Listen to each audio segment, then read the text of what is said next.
સ્વાગત છે। હું છું રેખા માલકાની અને જોઈએ આજના સમાચાર।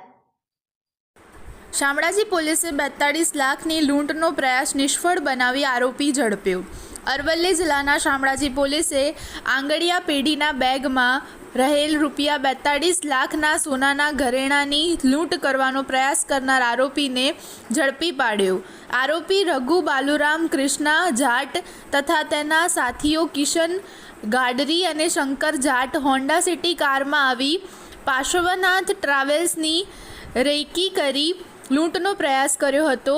આંગડિયા પેઢીના માણસોએ ચેતકાઈ બતાવતા બેગ બચાવી લીધી, જ્યારે શામળાજી પોલીસે ઝડપથી કાર્યવાહી કરીને મુખ્ય આરોપી રઘુ બાલુરામ કૃષ્ણા જાટને પકડી પાડ્યો હતો।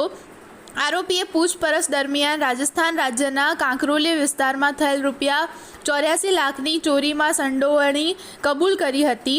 આ કામગીરી શ્રી વિરેન્દ્રસિંહ યાદવ સાહેબ, નાયબ પોલીસ મહાનિરીક્ષક ગાંધીનગર રેન્જ તથા શ્રી મનોહરસિંહ એન જાડેજા સાહેબ, પોલીસ અધિક્ષક અરવલ્લીના માર્ગદર્શન હેઠળ ઇન્ચાર્જ નાયબ પોલીસ અધિક્ષક R D. Dabhi, police sub inspector K D. Dindor અને પોલીસ સબ ઇન્સ્પેક્ટર જી.આર. ચૌધરીની ટીમ દ્વારા હાથ ધરવામાં આવી હતી।